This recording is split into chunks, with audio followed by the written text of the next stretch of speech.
Today's guest, we've got Levine, a comedian from Liverpool, who's going to tell us a bit about herself. So, go ahead. Well, I'm looking forward to interviewing her, so get to know everything about her and let's see her journey. Cool. So In music.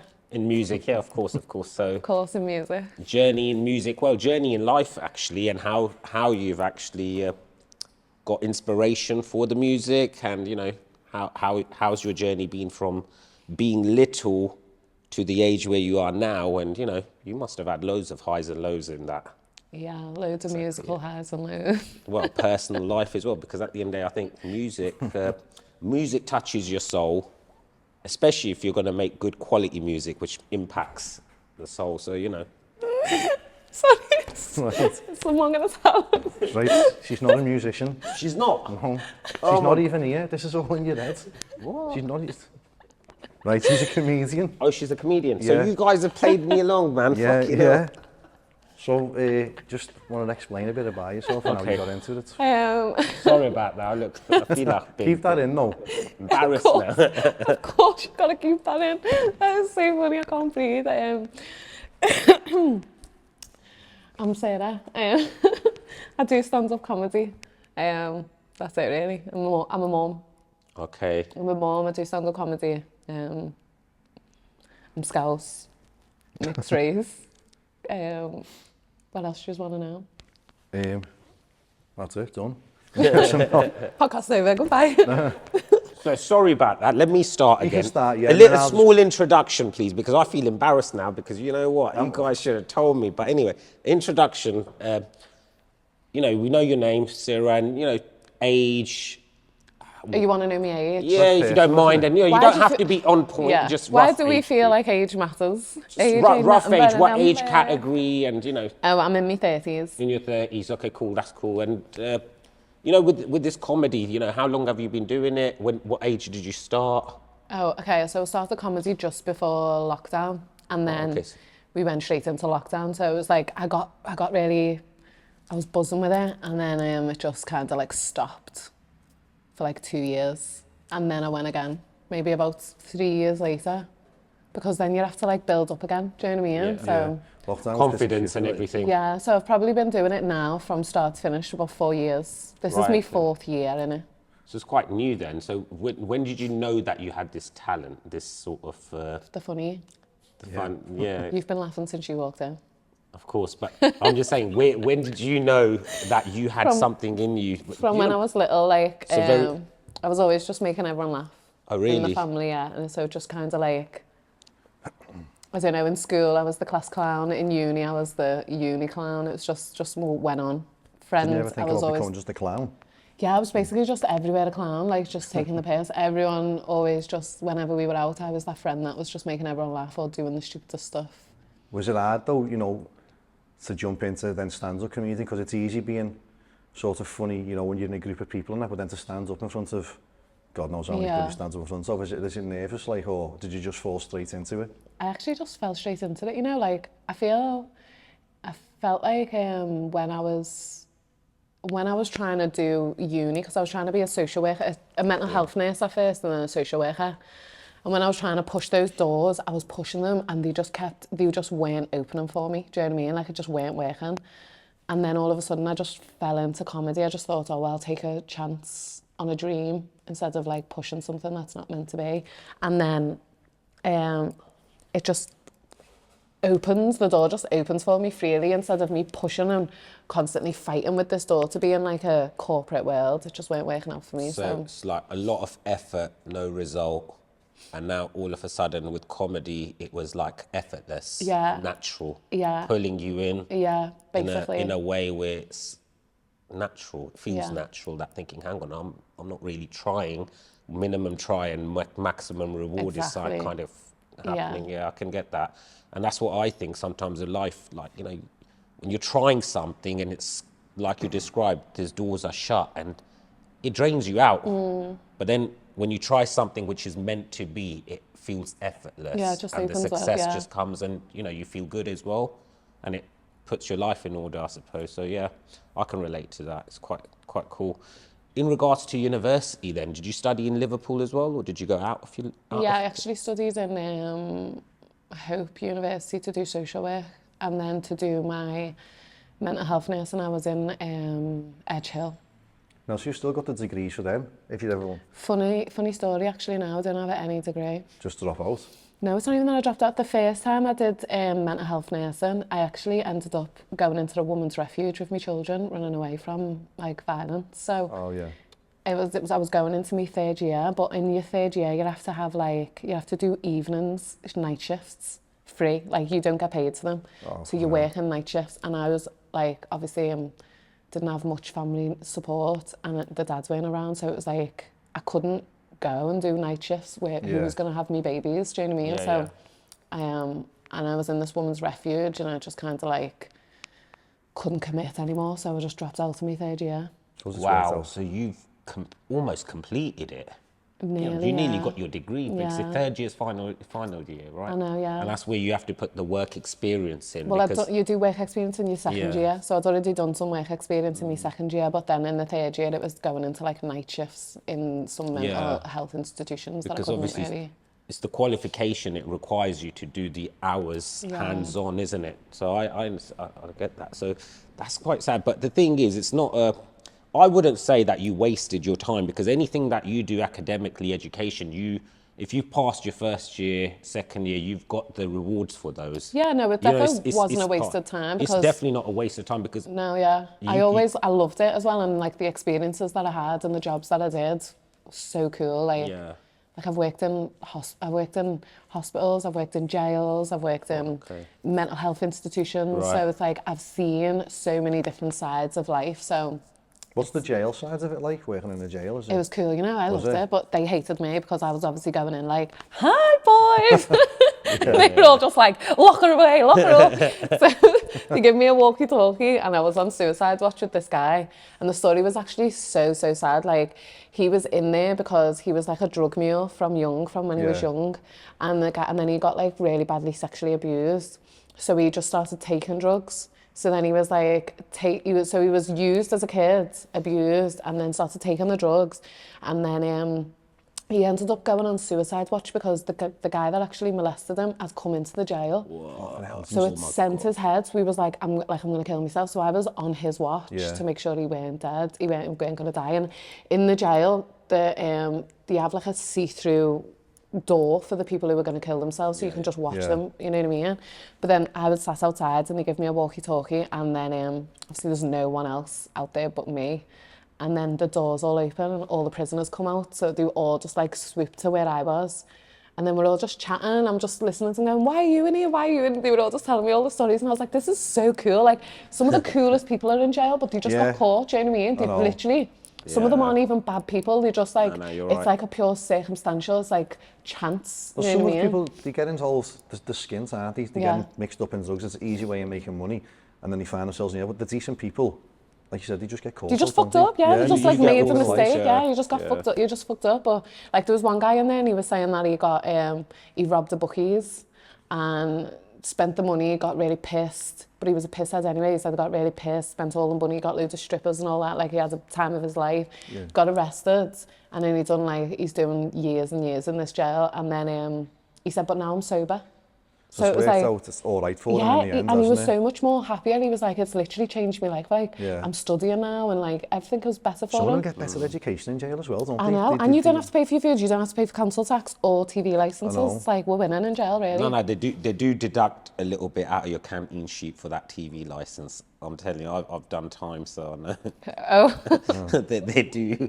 And then it's a mental thing. Prison's a mental thing, not so much physical strength, because I've seen some strong guys inside hit with a 12-year sentence, and they lose their shit because they can't handle it in the brain, because, you know, being locked away for so long, you know, back in the days, hitting with the 12-year, you had to still do 6 years. Yeah. Do you know what I mean? But now it's anyway, don't you? It's always now you have to do three-thirds, obviously. So prison's a dark environment, very dark, and I think if you ever have to go prison, it's like diving for light, I call it. You're thrown in darkness and you have to look for the light. Yeah. And if you find that light within that environment, then you can be very prosperous outside in the Yeah, in it's the a real world. positive, yeah. Didn't Batman do that, didn't he? Batman on Batman 2 Oh in my Spain. God, what a movie. So What an actual movie. Bane Yeah. is so sexy as well. Like, oh my God, imagine him. No, that was amazing. I love that film. Bane, that Batman, since you mentioned it, Christian Bale, I think is the best Batman because even the movie, you know, how they made him, Ra's al Ghul, the storyline, Oh, you know, yeah, the yeah. League of Assassins is sick. Yeah, I did like it's that really movie. sick. Anyway, aside from getting sidetracked with Yeah. Batman, So- if you didn't run away, you ran away into that refuge thing with your kids and Yeah. that, do you think wouldn't have got into the comedian side of No, work? like, Because I always think about that and I say that to the boys all the time. Like, our life, the way we are now, and how joyous our home is, was filled with pure laughter and like music and good vibes, pure chill energy. Yeah. If I stayed in that relationship, obviously I wouldn't have done comedy because he wouldn't have let me. And the boys would probably be speaking to me like shit. Yeah. They'd probably be bad boys, do you know what I mean? Whereas now, the good boys, they go to college, they're going to college, sorry, they go to school, they've never even sagged. Like, I've not even got kids that have sagged school. Like, I even sagged at least twice, do you know what I mean? But my kids have never even sagged school. They're not kids that are like standing on the corner getting pissed or doing drugs yeah, I've or... seen some of the videos and what you put on your Instagram and stuff like that, and you're always having a laugh, do you know what I mean? Even you were Yeah. locked in the car the other week, Yeah. and they're laughing outside the car and stuff like that. The proper good kids. Seem like So nice you're kids. raising the boys well. Is it two boys? Yeah, two You got boys, two but no, I'm raising them like every man that I would wish to meet, basically, like good manners, respectful, kind, caring, good boys, you know what I mean? Like I want you to be ambitious, I want you to crave for stuff. Yeah.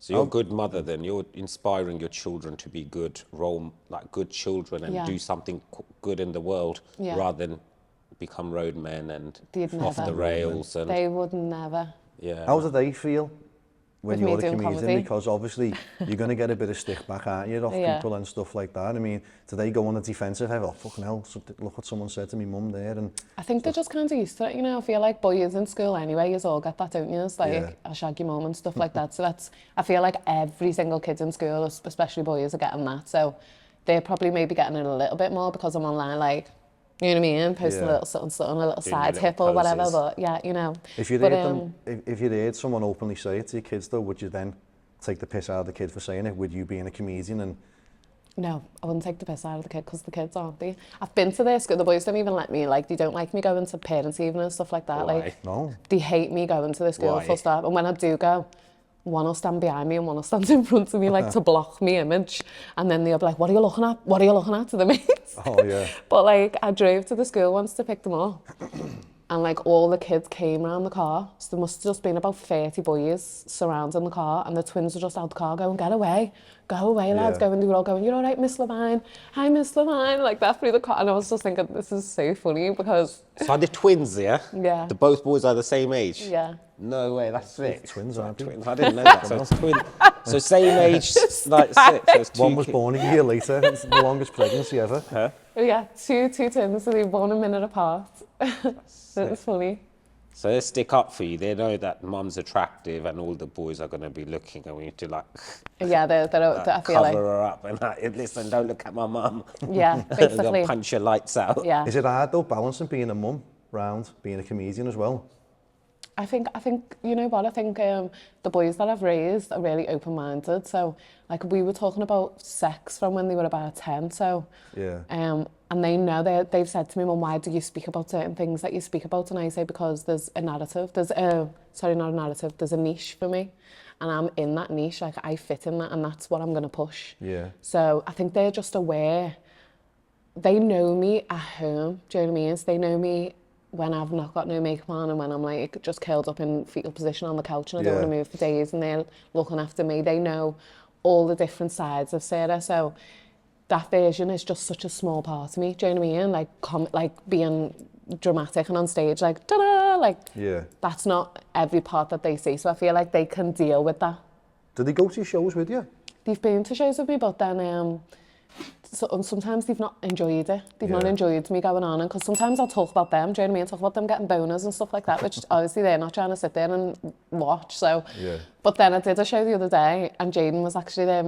Even the oldest, he's a minute older, but he was there, and normally he doesn't like to come, but he wanted to come with me.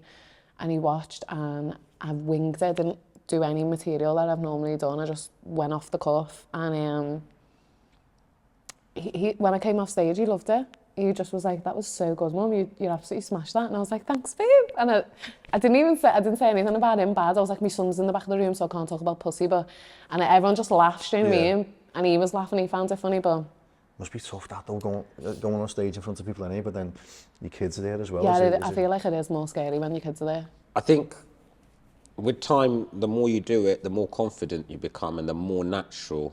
Do you know what I mean? Like the more you do it, like you feel that you control the crowd. Yeah. Do you know what I mean? So you must get that, because I don't know whether, depending on if you've been doing it for so many years now, the more you've done it, the more confidence and more in power you feel. Yeah. The more in control you feel that, yes, I can have this crowd under my will, under my control. Do you know what I mean? Like it takes someone with great talent to be able to do that. And I think if you've got the confidence to stand up front of a whole crowd, seated and you're on the stage, I think it's incredible, because it makes you feel like a superstar. Yeah. Do you know what I mean? It does, literally does. So, so I think it's a quality thing to have. You must get some hecklers and that. Do you ever get? Not really, you know. Oh, you wouldn't. I thought you would have got some hecklers in Liverpool, because you'd always get people in Liverpool just try to be funny anyway. I think Liverpool, they're naturally comical people anyway, but a Scouser will always have respect for a Scouser, especially if you're performing. They're not going to try to like make you lose your shit. So you get out of towners now who come in as well. Yeah, you do. Yeah, but I mean, I have been heckled. It's always a man that'll heckle you, never really a woman. Yeah, There's a man always trying to bring you back down to size. Really? Like, they're always trying to humble. I feel like certain men are always trying to humble a woman that they feel... Women are getting a little bit of power now, aren't they? And some people... A little bit of power, just a little bit. Think just a little tiny bit. Who's the original? We're slowly unchaining ourselves from the kitchen sink.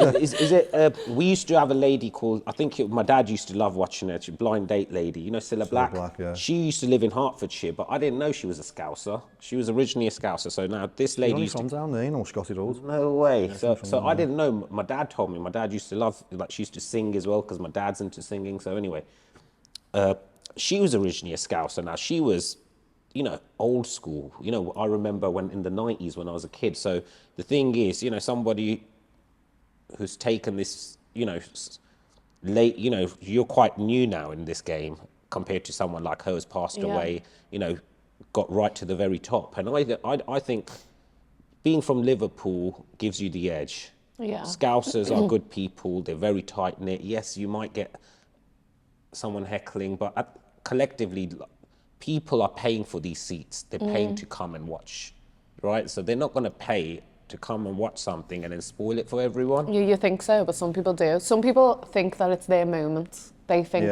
I can shine.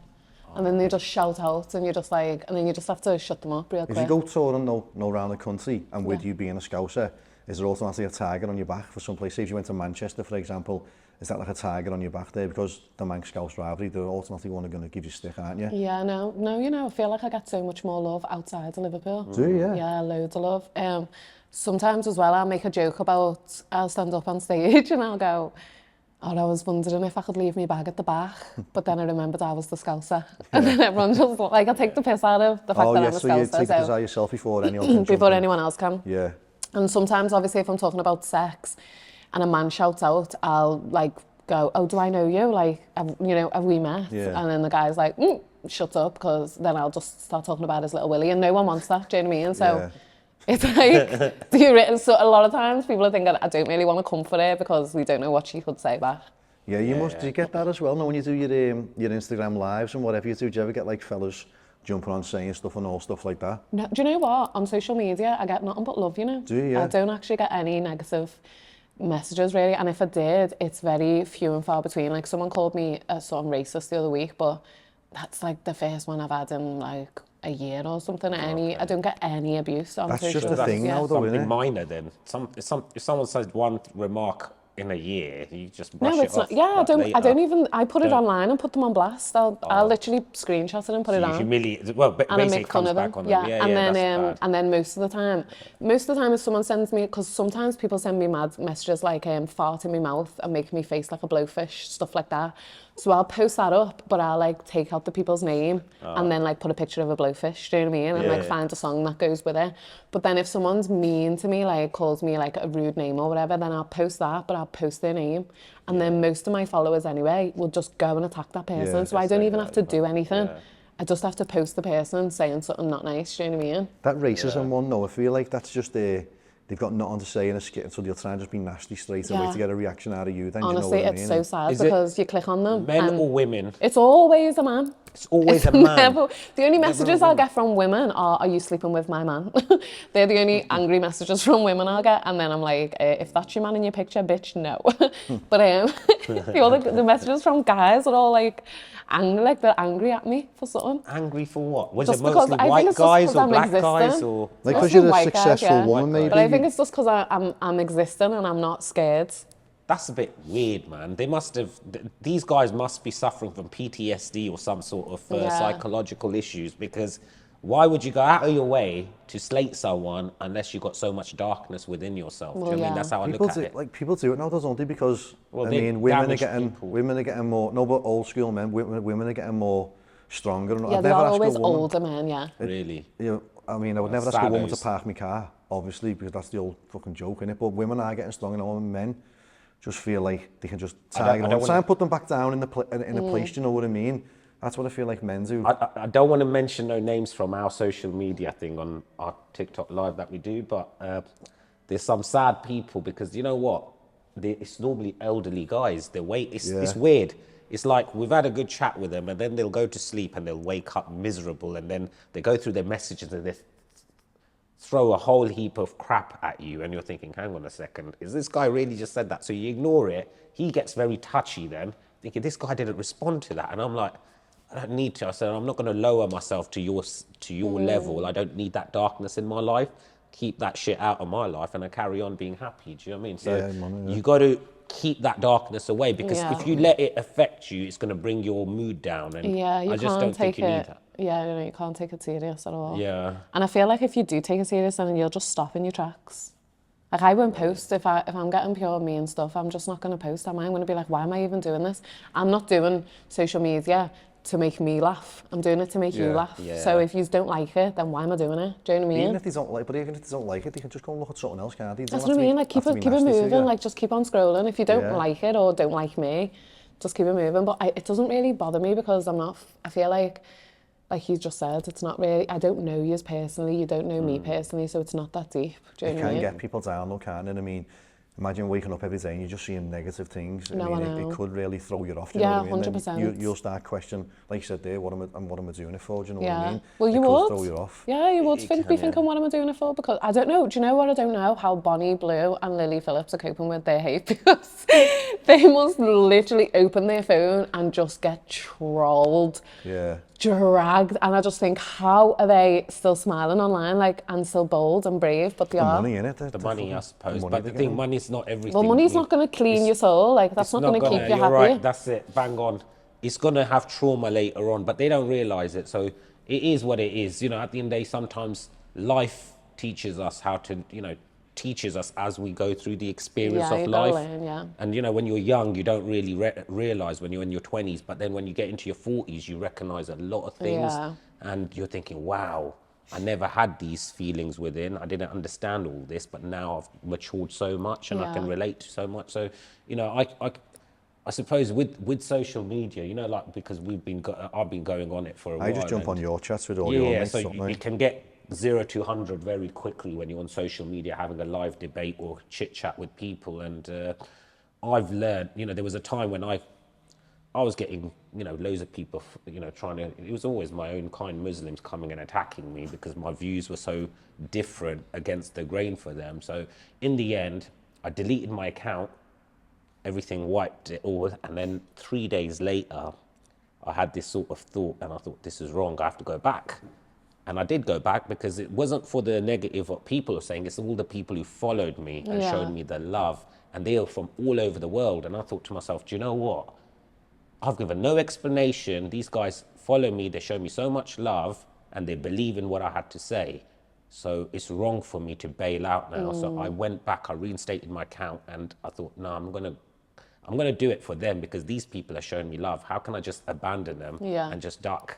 Do you know what I mean? It makes me a weaker person. So that's why I made this thing confidence within myself. I thought, let's go do it. And then from there, I changed a bit, because I thought, I'm not going to get into these arguments no more. Yeah. I'm going to change myself and be reserved. And just that's it. I just changed up a little bit, and that's it. And restarted. Have you ever got into an argument on stage, or like a proper argument with someone in the crowd shouting at you, or do you always keep it professional and just buzz off them, basically? One time I did this show, and it was down, I don't even know where it was, but it was in this proper, like, biker white man area. Like, I don't know why I was there, because I was just thinking, these do not want to know about my pussy flaps. But I walked out on stage, and I had a black blazer on with like a top like this, actually a little crop top, and jeans and my Dr. Martens. So I was completely covered up apart from like my midriff area. And I stood up, and then there was this biker guy in the audience, and he was just going, "You fucking slag. You little slag," like this. And I was just like, why are you cussing me? Because I couldn't understand. I was just thinking, but then I'm thinking, I'm in the wrong place. These are not my people, do you know what I mean? These are not my audience. So then when I came off, I ended up just leaving the stage, because I thought, I don't even know why I'm here. And this is just so irrelevant. Like, it's not going to help me career at all. Like, I'm literally wasting my time. So I just come off the stage, because I couldn't be arsed with him chatting shit. And then when I come off, the promoter actually says, well, what do you expect? Look at what you was wearing. But they shouldn't be, well, like Which you said, they is shouldn't crazy. For that, do you know Listen to what he just said. He said, what do you expect? Because look at what you're wearing. I had a blazer on. Like, I was literally covered up head to toe. You could just see my bottom of the top of my stomach. That's it. And he didn't acknowledge what the guys were saying to me, which was literally so rude and like degrading. I'm a woman as well. I've come on my own. I've drove 2 hours. And you're disregarding all of that and just being like, but you look at what you wear and it makes sense. It's like... That's wrong. And that's how men are. Sometimes, like, I've done jobs, corporate jobs, and I'm hosting. And like a DJ said to me a couple of weeks ago, he was like, wow, what size boobs are yours? And I went, that's a crazy question. As soon as I stood up on stage with him, I went, why are you asking me that? And he went, because they're just like a really good size, aren't they? And he was like, so I just wonder what that size is, like, just so I could know what my favourite size is. And I was like, even if I told you the size, you don't even understand the size. Is this on the microphone? That's You're like talking on the microphone? This was us just me coming on stage because we're about to host a show. Oh, yeah. And that's the first thing he said to me. Wow. So I said to my manager at the end of the show, I said, Eve was commenting on my boob size before, and the manager just went wild and walked away. But he was another man. Yeah. So then I'm thinking to myself, if I was sat in an office and an office man said to me, oh, say my name was Barbara and I was blonde-haired, blue-eyed, and they were like, oh, Barbara, you've got really big boobs, showing me in. That would not run. Yeah, I know. That would not run. Do you know what I mean? That's the disciplinary straight away. It's completely wrong. Yeah. It's wrong. And then I've gone to the bigger people, the managers of the company who hired me, and I told them what happened, and they were like, but the type of comedy you do, Sarah. And I just was like, what does the jokes that I tell have anything to do? Isn't it, really? Exactly, It's but not you what as a does that have person. to do with this man commenting on my breast size? Like, I've seen Paul Smith come on stage and go, oh, do you finger it? And everyone pisses themselves laughing just because he's saying, do you finger it? But if I come out and was like, so I was fingering myself the other night, everyone would go, yeah. why is she talking about her own vagina? But it's like, how can this man come out and talk about someone else's vagina and everyone love it? But if I talk about my own vagina, it's not the same, do you know what I mean? So it's like, I understand what you're saying about, like, obviously I've got a different USB, so I'm destined to go far, but really, if nobody wants to let me in the doors because they're all held by men. Like gatekeepers then, aren't they, exactly. really? They're not letting I've you got to pass literally through. create my own door, which is what I'm trying to do. But it's hard, man. It is hard. The thing is, look, I reckon you got genuine people who are haters, and then you got people who are compassionate, who actually want to see you succeed. The thing is now, the people who are hating are envious. They're envious. I'll tell you straight, you got good looks. You know, that's not me being in a bad, like, you know, you're a good looking girl, you got good complexion.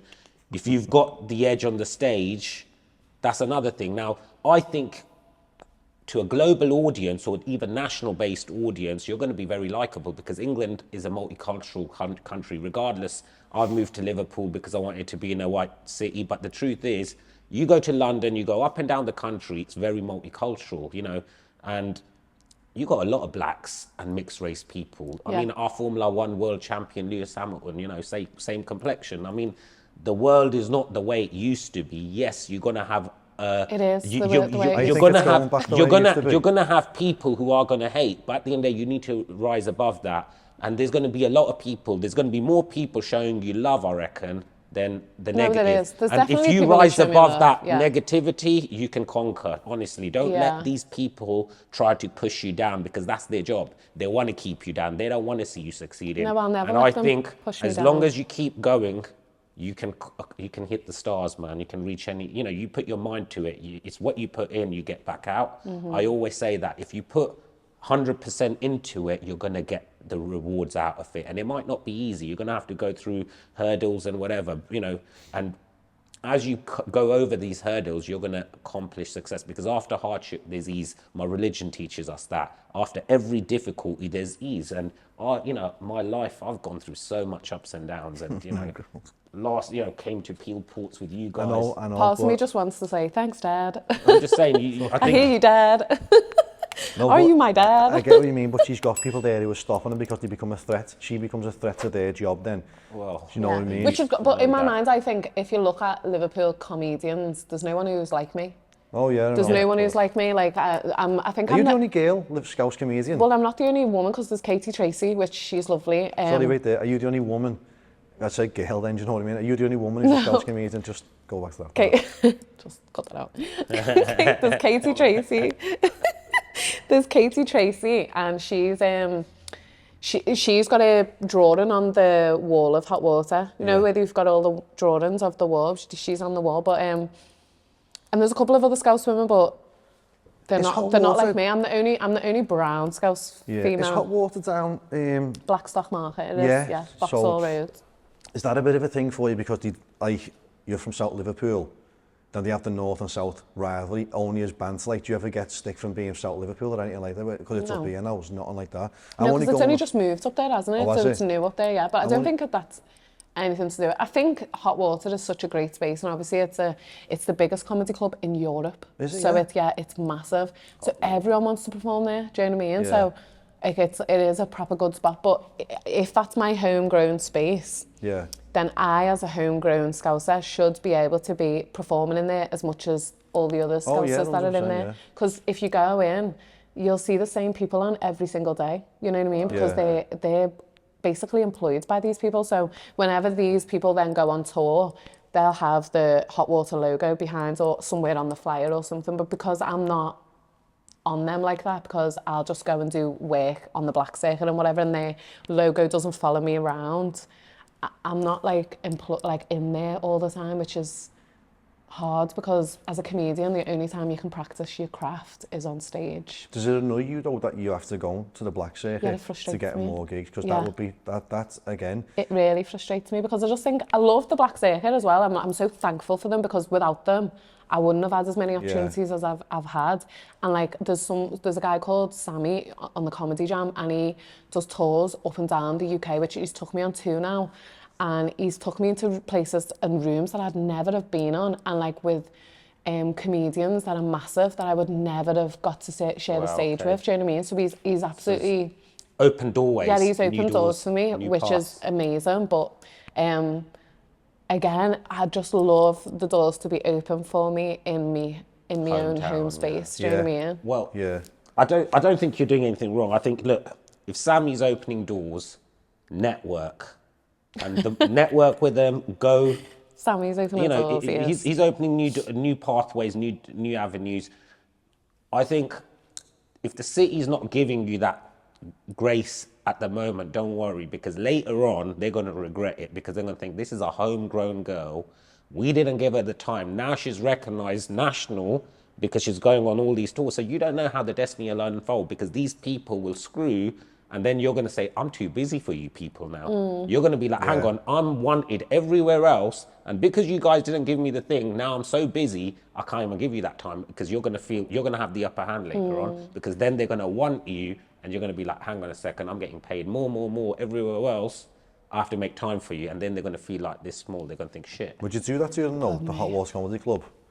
Or would you just be because you're the Scouser and that, would you feel obligated to, I've got to do it because I'm from there? No, I don't feel obligated, but I'll be honest with you, their rooms are some of the best rooms to play. Are they? Yeah, because it's just like Scousers proper want to laugh. Do you know what I mean? Like, sometimes you do shows and they don't want to laugh. And sometimes I'll do shows, and because I walk out looking the way I look, and I always make more of an effort on a show as well, so like I proper try and bring some glam to it.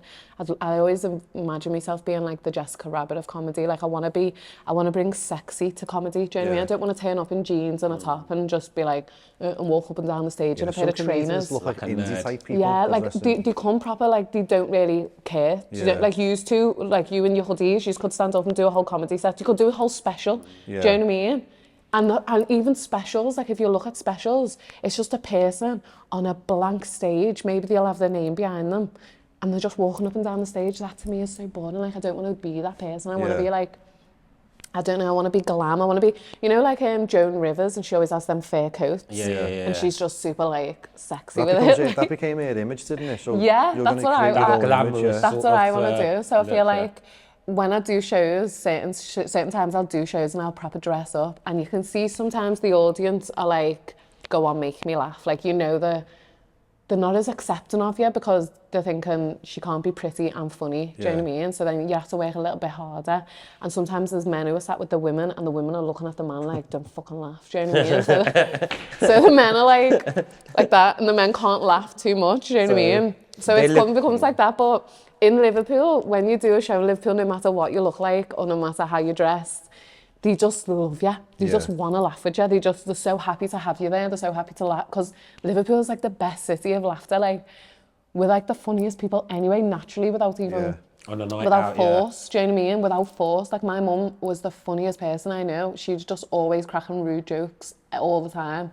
And that's probably obviously where I got it from, because she was just so funny. And I remember everyone laughing around her and her big smile. And that was like and she'd chat to everyone wherever we'd be in Liverpool. Was your mum English? Stop. White? She's Chilean, but she was raised on Anfield. Okay, so she's got that Chilean natural Irish humour that so, the Scousers have. She was raised, English born and bred humour, in Anfield, so she's because like English so people have that humour. You either like it or you don't. Do you know what I mean? Because it is like, you know, English humour, especially the Scousers, they've got it in abundance. In abundance, that's what I mean. My mum would be stood at the bus stop chatting to someone, and you'd just hear them laughing, and it's like, you could not do that anywhere else. You could not be in London and start chatting to someone. Well, you could as a Scouser, because you could bring the laughter, but like, you're never going to see two Londoners doing that, or, you know what I mean? No, they're quite standoffish. They chip on this. They've got a chip on the shoulder. And they're very serious, and they've also got... No one's got time of day. Always got somewhere to be, so they're rushing, they're always locked into busy stuff to do, whereas Liverpool, we're just so like, we've got so much time for people. We're proper people, aren't we? That underground in London's an absolute nightmare. I mean, I lost my head on it, like, on the underground. I see it as a thing, right? And more so because when I start moaning, I'm quite vocal on it. And I said, if you're filling a glass of water up and it gets to the top, you stop, don't you? But I actually called the Cockneys all fucking idiots and all. And I said, why are these fucking idiots still getting on this fucking underground when you can't get on no more? Do you know what I mean? You stop, don't you? There's got to be a cut-off point. Then they're all looking at me as if I've got like fucking 10 heads and that. But I'm guessing it's the accent, so it's fucking raised the thing. But have you seen the Chinese underground? No, that's even worse. Oh my God, that's even worse. There's people on the station platform pushing people on, like cramming them in so the doors can close. Like, it's crazy. It reminds me of London when I was younger, man. The underground, they used to be literally, you know, forcing you in, and you can't even move in there. And you're like, bloody, like peak times, it's just crazy. But Cockney said to me down there, he'd never been to Liverpool. So he's like, if I went to Liverpool, is it true that I could just say to a fella, you're all right, mate, in a pub? Do you want a pint? I said, yeah. I said, you'll probably have a pint, would you know what I mean? Unless you're not a knobhead about it, but you can just walk in anywhere and just crack on with anyone, do you know what I mean? I said to the Cockney, I said, your city's obviously better than our city, but our people make our city better than your Yeah. city, and he accepted it. Like, do you know what I mean? That's why people love Liverpool. They come to Liverpool. I don't think they come for the landmarks. They come for the people. They got come it, for the yeah. experience. Yeah. When I first moved here, my black friends were like, "What are you doing there? It's racist." I said, "Mate, are you feeling right? This is the best city that I've ever been. It is racist, You should though. have come here 20 years ago." And these are my black friends that are like worried, thinking, "Oh, am I all right over here?" I said, "No, it's the best city." And then I said, "Mate, you need to come here and see the nightlife because you'll be shocked." They're like, "What do you mean?" I said, "Mate, you'll be shocked because like when I first come in, I went out into the city and I was like, wow. Couldn't believe it. The nightlife is so sick here. It's unbelievable." Yeah, but you was racist then. You called them your black friends, didn't you? My black So, friends do are- you know what I mean? Yeah, but I'm I've got a messing lot of with black, you. I've got Only a lot of joking, black, yeah. like my black friends, like they're like from all over London, right? And like I'm not even gonna lie, they messaged me, they're like, "What are you doing in Liverpool? Isn't it racist down there?" And Liverpool's that. not They thought it's racist, red. Liverpool. I said, "No, it's It's your not." I thing. said, Oh, it's then so I racist. educated But them. then They were again, no. shocked. I said, the oldest black people, the black generation originally are from Liverpool. I said, the black slave trade happened from here. So any people that were left behind, they settled here. And when I go to the mosque, I said, it's shocking because you've got black people there, you've got white people there, you've got Asian, Arab, Bengali, you've got every nationality all under one roof praying together. I said, it's not been witnessed anywhere else in the country. You always got black mosque or Asian mosque or this mosque or that mosque. Here, we've got everyone. And I was shocked. And I said, do you know what? It's the oldest mosque in the country in Liverpool. I said, I didn't know all of this. You know, the It's mosque. up in, It's the Everton oldest, or Anfield. 1887 it got set up. It's like... I just can't say the name of it. It's a fucking big long name. So I've got a lot of love for this city, man. It's- I it's developed that love by learning the history. When you don't know the history, you're not going to know. But this city, all the different colours, people of different colour actually came off the ships in this country because there weren't no planes back in the days. Do you know what I mean? So Then again, no, I know we said this city's racist. I probably don't see it because up in the no, it's north, not. it's I all don't think predominantly white, do you know what I mean? So I probably don't see no racism. Is what, like, it's the South Liverpool, is it that sort of racist there? I just feel like my whole experience of being growing up in Liverpool has been a racist experience. really? Yeah. So you, as a child, growing up here... Just as a like my kid, whole you had- life I've experienced So racism. you had people saying racist remarks and Yeah, stuff? like school was terrible. Even my kids were in year 2 getting called the N-word. Like, Honestly. Really? it's happened our entire lives. Even the house that we moved into 5 years ago, we're the only black people in the street, and the neighbour next door, she put up CCTV literally a week after we That's moved like stereotypes. in. I know, and I remember saying to my isn't it? mum, they've put CCTV up. Should I be like, well, my mum was like, well, no, it's in fashion now. So I asked them, I was like, how long have you lived here for? And they went 11 years. And I thought, and you decided a week after we moved in to put up CCTV. But it's because I think as well, because I've got the 2 boys and because they're tall, they're big, and they're like, obviously, the people are obviously just thinking, what type of kids are they going to They've been be? intimidated when they've seen the size of them and stuff like Yeah, that. it's probably thinking But it's what type also of boys are they judgmental going though, to isn't it, be? as well, really, but the before getting boys to are know the just person. the boys aren't like that. So you're going to get like the boys have been on Bold Street Yeah. outside Forbidden Planet, which is a comic book shop. Yeah, I used to go there. Yeah, to but be honest, when I was obsessed, they're in younger. there. So they're in there, and they come out, and this woman come over to them, a white woman, and was like, "Are you drug dealers?" An Yeah. older woman instantly just categorised them as that, and they were like 13. That's like a nerd shop though, isn't it? Do you know what I mean? I Yeah, used to and the go there boys when were I was like, younger. no, we're not. We're literally just been in the shop. And then the twins are so, like, they don't carry that anger towards racism like that I'd carry it, because Yeah. I've obviously, like, my experience about it 20 years ago was so much darker than theirs now, because now it's all like hidden. Do you know what I mean? Now it's not as outwardly. It's not, yeah. So because their experience, they're like, oh, well, we walked her to the bottom of the road and she ended up being a lovely woman, and she was like, bye. And I was just thinking to myself, I would not be walking that bitch to the bottom of the road. Do you know what I mean? Like, if she stereotyped me like that. But that's the boys get that all the time. They get it in school. Like, even their school, the other day, Jaden was in school and he walks in and he goes to his mate, you're a homophobic or whatever, and the teacher said, you can't say that to him. How would you like it if I called you the N-word? Oh. And then Jaden had to have a whole debate with his teacher in front of a class full of white kids of why racism and homophobia are 2 completely different things, and how that affects people differently. Jaden's backing himself, and I had to go in for a meeting. And I said to the teacher, why would you even say that? Like, I can't even understand how you've put them 2 together, why my son's having a conversation with his friend, that you've even jumped in and brought it into racism. Like, You I don't can't understand compare why the you've two, done that. really. And his response was, well, do you know what's going on in America? Ha ha ha. And I was The like, teacher said that? yeah, and I was just thinking, okay, what's America got to do with this even anyway? And then he went on to say, well, in America, if you spell the N-word with an A, it's not as offensive as if you spell it with an ER. Yeah, with an ER, it's sort of derogatory, isn't it? But with an A, it's sort of, that's what what they say. he's trying to It's like explain. a friendly type, do you But know that's what how I mean? he's trying to explain to me. I'm in my mind, I'm still thinking, but what is that even little bit of whatever you've just told me got to do with why you brought that into my son's conversation with his friends? Yeah. It makes no sense. So it's like undertones of racism, and my children are very aware of microaggressions that they'll receive. Like people will be like, oh, phone the police, there's a robber. You know what I mean? It's like just the twins. Like they get constant microaggressions that we're always aware of, but because I've taught them about them, they're aware of it. Whereas in comparison to when I was being raised, I didn't know what microaggressions were. So racism was always being said to me, and I was never, ever aware of it. Most It was of the time. accepted more a lot years ago, And years ago, yeah. Like my head teacher I mean, called me the N-word, and that was fine. Yeah. That was so fine. I was like, oh, someone's just called me the N-word, and he was like, oh, well, that's what you are, isn't it? So, you know, that's okay. And I was like, okay. And like just went about my day, but that is not okay. That's not okay. I don't agree with that, because if you're not tough-skinned, it's going to take effect on you. I don't even think it's to do with you being tough-skinned. No, I think it's just to do with respect, and that is not cool, full stop. It's going to bring you into negativity. So if you're not a tough-skinned person, to brush it off, like the way you described your sons, you know, they can easily brush it off.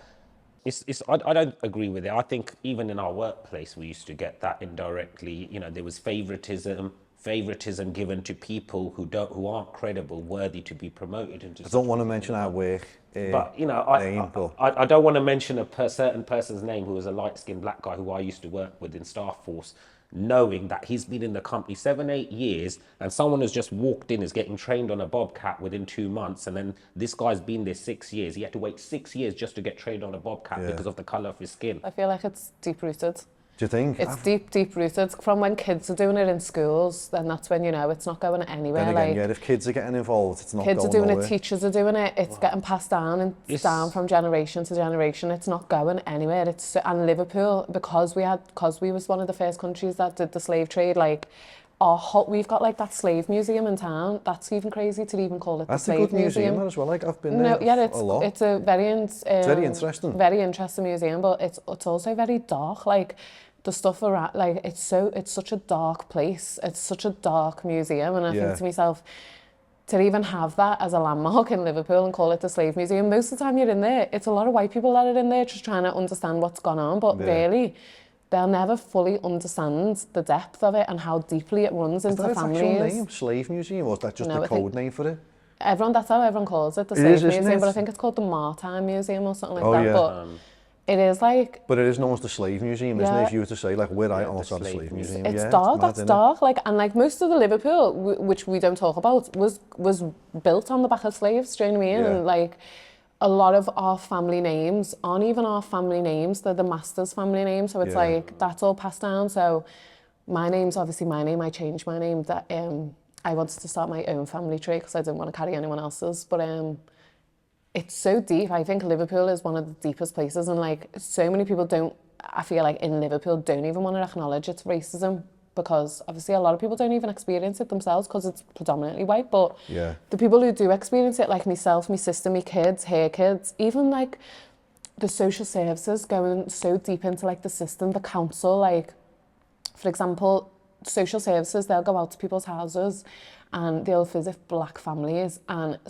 black families have different cultures, they have different ways of life, they do things differently, and they'll come in and be like, you can't do that, that's against our protocol or whatever, like that goes against our procedures and policies. And then the family is like, but this is what we've done for generation and generation, this is our culture, this is what we know. But then that person's getting strung up and quartered for it because it's like, you can't do that.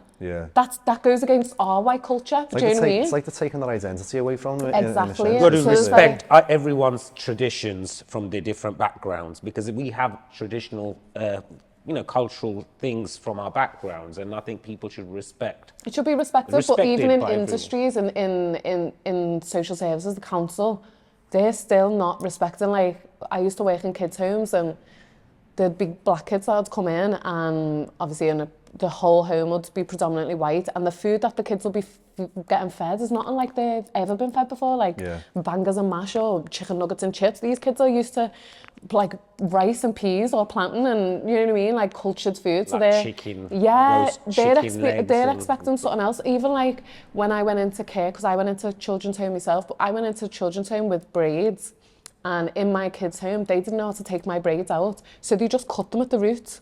They just cut my whole hair off because they couldn't be asked to figure out how to take my hair out or take me to someone who knew about it. It was easier for them to just chop my hair off. Wow. So I can understand more about racism now. I mean, what you just explained, it's like they have really been victimised growing right the way. I mean, they couldn't take your hair out, so fuck it, we'll just cut your hair, you know what I mean? Stuff like that. So I can understand now the aggression, what comes from all the blacks in Liverpool and stuff, because they have so really deep. been badly missed. It's like up this end of Liverpool, I've never ever saw any of that, and we wouldn't, you know what I mean, up here. But you just a different side. Since we're talking about it, with what happened recently, the right-wing people, a lot of them came out in big numbers. That was just they got different reason though, together. wasn't it? I know, but the thing is, you got to understand that because there's racism there, they used that, and however it was manipulated for the wrong reasons, these people came out in big numbers and showed their hate.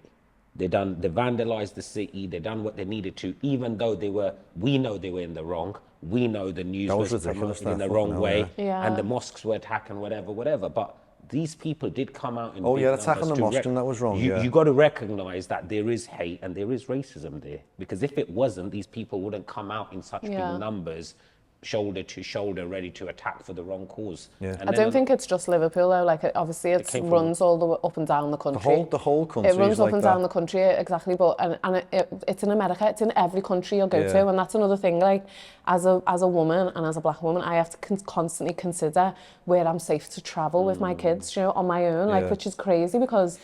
You, like for example, you wouldn't have to consider that. You wouldn't have to consider where you'd be safe and where you wouldn't be safe. Whereas I have to consider my safety not only as a woman, but then I have to consider my safety as a brown person, which is just so techie. And it's like, and that's not just Liverpool, that's everywhere. And I feel like Liverpool, I'm not saying that everyone's racist and that every area is racist, because there's parts of it that you'll be like, I'll go anywhere. Do you know what I mean? I don't give a shit. Like I actually will go anywhere, and I don't feel like anyone treats me like in a type of way where I can feel outward racism.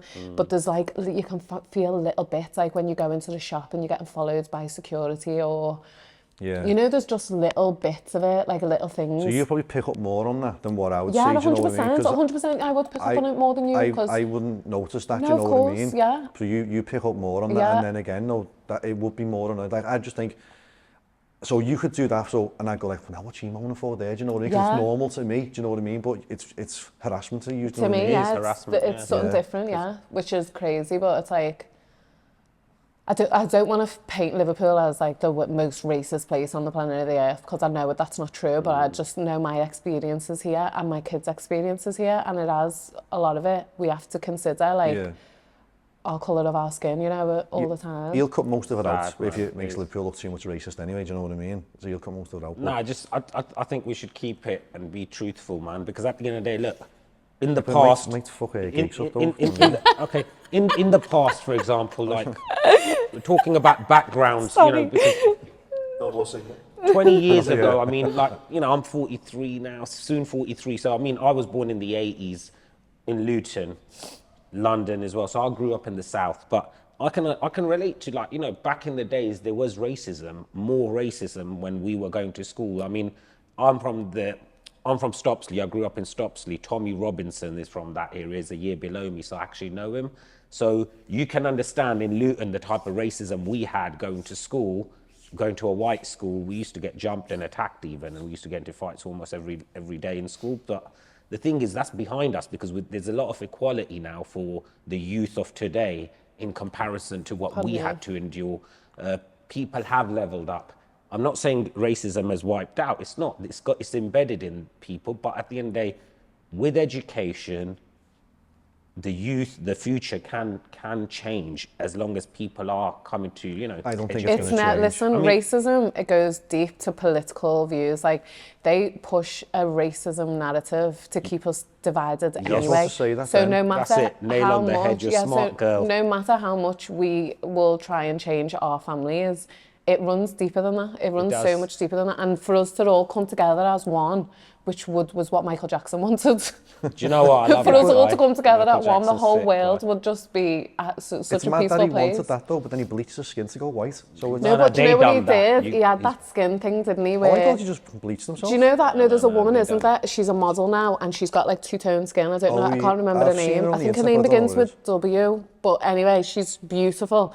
But because that weren't popular back then, and he's a big, massive superstar, it was instead you can't make the brown go all over his body. It was easier to make the white go all over his Michael body. So Jackson that's said what he that? did. Yeah. Ah, I mean, so again, this is unfair recently. We just heard that he bleached himself to make himself go white. We just No, thought, no. It's But even when black people do bleach themselves, they bleach themselves for that acceptance. They bleach themselves because they feel like lighter skinned people get an easier way of life. Because the blacker you are, the harder your experience is in this life. Whether you're in Liverpool or Anywhere, London, yeah. anywhere, your whole experience in life is so much harder the darker skinned you are.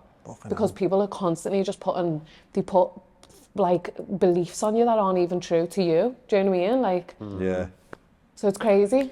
You get that? I know what you mean there, because you see immigrants come over and you'll see fellas go like a prime example, right? I could be walking down the street where I am now, right? And someone will just drive past, not say nothing at all. You could get two Asians or two blacks walking down the street. Someone will drive past and they go like, fucking hell, fucking look at them there, do you know what I mean? So I get that, like, yeah. It is tougher. It runs deep. It runs really deep. Same with women as well, like the blacker skinned women. Obviously, there's loads of stuff in there. You hear like loads of podcasts talking about it, like how blacker women don't get as much love.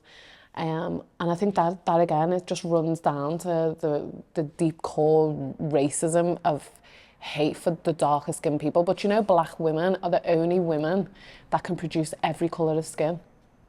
Yeah, so like a black woman could have sex with another black man but still give birth to a white baby with blue eyes, blonde hair, whereas a white woman, she can't never have a black baby without a black man. Tell you what though, if you're the dad of that kid, you're asking questions, aren't you? No, because you can't, even if she had sex with a white baby, the baby's still going to come out mixed race, no? No, but imagine two blacks and the kid comes out fucking as But a fucking product of Hitler. That happens. Do you know No, what I mean? but that has happened. It's That's what happened. they A product of Hitler's crazy. Well, that has happened where two black people have had twins and one baby was brown and the other baby was white. Yeah, and that's, who's the Seal yeah. and his wife, they've done that, haven't they? I don't know if they were, because I know they've got kids that aren't genetically theirs, but I don't know if that was them, but that has happened, and that's one thing that people don't consider about black women and how powerful that they are, is that they are literally the core of life. Like every single colour, they give birth to ginger people, they give birth to white people, black people, like they create life in every form, whereas nobody else has got that capability. Yeah, do you know what I mean? Education lesson as well, this. Yeah, no one else has got that capability, so I feel like black women get a level of disrespect that is 100% not deserved. It's like it should be completely not reversed, but like they should be the last people that should receive that level of hate, because their life experiences and everything, like even if you look back to where they come from and the countries and the experiences that they've had, it's like, and you do a poll where you say, okay, at the top of the tree there's a white man, and then there's the black man, and then there's the white woman and the black woman, and then there's the white boy and the black boy. But then at the very bottom of that whole poll is the black girl, like at the very, very bottom. Of the least respected person on the planet of the earth. Do you know what I mean? Yeah. Which is just so deep. Do you think the governments do that though, to keep the distance between every race? Do you know what I mean? It's the way Sarah said it. I think it's deliberately by design. Yeah, I mean, divide and rule. They want the population of the nation to be divided as well, because if we are united, we are very strong together. Yeah, because divided we fall, united we stand. But also I feel like black people are very powerful, and I feel like to criminalise them and demonise them and make them feel lesser than, then they're not tapped into their power. Hold on a minute. So then white people feel like if we can completely control this race by telling them that they're niggers and that they're trash and they're robbers and they're abusers and they're rapists, and we put this frame on these people, and then these people can never ever progress and do better and do more, because that's what they've created. But really, if you look at like Olympic Games, they're the fastest. They're the Yeah, they are, strongest. yeah. That's genetics. But Genetically, exactly. they So are. exactly. So they're looking at us. Yeah. They went over. White people went over to the country to pick up black people to bring them over to carry fucking rocks and trees to build plate things because they couldn't do it themselves. Genetically So it's stronger like and exactly faster, so I'm aren't saying. they? And not only that, but I'm saying to you about the black women can give birth to every race, which is Yeah. fucking crazy. So if you're thinking about it, it's not just about political. It's also a power. It's a power struggle. That's So- why they won't put even black people in power. Yeah. Because black people in power. It's a threat. Women then, in isn't power, it? it's a threat. Yeah. Well, only It's the deeper, sellouts. it goes so much deeper than Only just the political and sellouts racism. get- It's just like fucking black people are a strong race, and so the only way they can be and exist cohabitantly is if we tell them that they're not on our Do you level. think that's why they've done that in Africa? They've made sort of the blacks in Africa be so dependent on the whites. They've sort of dumbed Yeah, them down they've a gone lot. over there. They've gone over there. They've took all the resources from them, Yeah. all their power, and then they'll say, "But then we'll give you." And they give them fucking buttons, Yeah. like for the likes of Tesla cars. Little kids are mining and dying, and that. I think these charities are dying taking for the that. piss a lot as They're well, taking the also piss, Africans. but as well, charities are posting up little babies with famine and big massive bellies. That's like a tiny percentage of Africa. Like if you go Yeah. to another part, Africa's the most beautiful country on the Yeah. world. Like it's stunning. Do you know what I mean? But then they don't show that on TV. They show like the donkeys fucking dying and Yeah, the they'll little show all poor the black famine children part that are and the starving, poverty. and the HIV came from Africa. That didn't even happen. That wasn't even real. That didn't even happen, by the way. HIV did not come from a black I think it was country. just created in a lab. They That's created created, that. yeah. It's fucking. It's all so mad when you get into it. It's like so fucking tough. Yeah, you could do a political show as well. I'm so locked in. I'm just thinking, what the fuck? Hey, throw it on Loose Why Women did they or do something. this? Imagine her on Loose Women on their panel with all them. I think, you know, with this, all this stuff we're talking about, it's got a lot of substance there. You know, when you go into depth of everything, there's so much more that you'll uncover. You know, this, what you just mentioned about the black people being targeted by the system, What a massage. Isn't it? the whole prison system. Now, because you've worked in that industry, the prison system, the majority of people which are in the British jails are coloured people. Yeah, black people, And the thing is, you're right, because these people have been created to be targeted, to be criminalised. Yeah. Because it's a big business. They need the numbers up. But they also need this to make business them look. running. They need to make them look as bad as possible. So the thing is, So the they are narrative putting stays. away coloured people, giving them big sentences and throwing them away into prison, is keeping their business running. Because if the numbers drop, that affects their business. So they are loading it up, majority coloured people, give them the big sentences, whilst the white people get taps on the wrist. You are don't get getting equivalent. more time for being caught as a black person with weed than you are as a white person. That's a nonce. 100%. Like, I agree with you're that. getting I've got so more much. time, which is crazy. Again, another crazy. White person might even go jail. He'll get community service. But if you're Asian or black, you're getting thrown away 3 years. Because easy. you have to be criminalised. I mean, Because you like. Imagine if every single black person knew how, like, we're empowered. Imagine if we all empowered each other. Imagine white people empowered black people and black people empowered white people, and we did all live in harmony. Like, imagine what that would look like. Well, we just can't be even peace, wouldn't understand what that would look You like. can't even 'cause picture it because no. you can't picture what it would be like. It Because would be so different. Let me tell you, the world would just be flipped on its head. Even if I said to you, imagine a world ran by women, not men. Imagine if, for example, we understood that women. Okay, this is crazy because I'm having it in a room full of men, but women give life, yeah. And I understand men's part to play in that, but women are the incubators. We grow the organs and the heart. We have heart pumping in us from 5 weeks old. Do you know what I two mean? hearts, Yeah. your own and a child. Exactly, and Two we hearts also and- carry a part of the man's DNA that we have the baby with. But also that women have multiple pregnancies, okay? Women also do that, okay?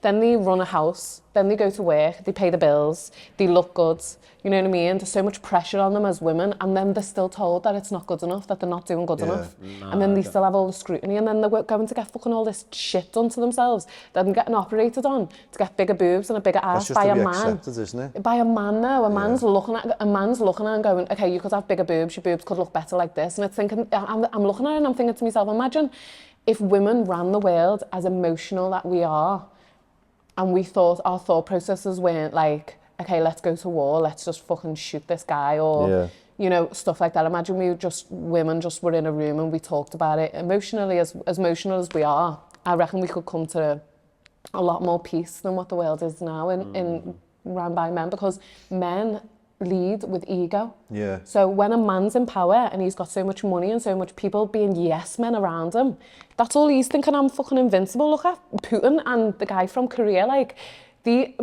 Trump, Trump has paid his way into fucking a position of power. Do you know what I mean? Yeah. Women can't even get closer, but then if you look at Australia, which is run by women, they've got one of the best I like countries. Italy. Italy's run by a woman. They've got like She's the standing best. up against They've got like the corruption. best system. Like they have the least crime rate, the least fucking drugs, the least this, the least that. They don't take no shit. Like certain shit is just not acceptable. Whereas if you go to all these other countries that are run by fucking egotistical men that have just got bare dough and bare yes men surrounding them, it's fucked. It's mad. We've got to wrap it up soon. I've got a massage. I've got stuff to do too. No, I've got to get a sports massage. The sun's coming out. But I was going to say there, they could work together, men and women. Because I have said this to my girlfriends. I've said women are more mentally stronger than men.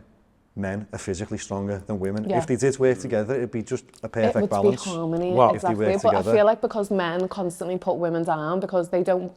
Like sense of ego thing though, innit? Yeah, I feel like they don't want women to know how if a woman strong they rises are. up, a man will try and shut them down. I don't agree with that though, because I look at the animal kingdom and my favourite animals, the two favourite animals are the lions and wolf and the lion. And if you look at the alpha female wolf and you look at the lion, pride, it's the females that run the shit. And that's why they're the top predators in their field. So a wolf, wherever they are, they're the alphas. A lions, wherever they are, they're the alphas of their kingdom. So it's the women, it's the female lioness that keeps the law and order. She does the hunt, she looks after the whole fam, everything. And there's something for smart men to take on board, ponder on this, meditate on this, because you'll realize it takes a real woman to make a successful man. Yeah, but man that's why will not that's conquer what I'm the saying. stars Behind without every a strong man, there's a solid woman. Solid. Exactly. You're And never without her backing, he will never reach the stars. No. I tell you that straight,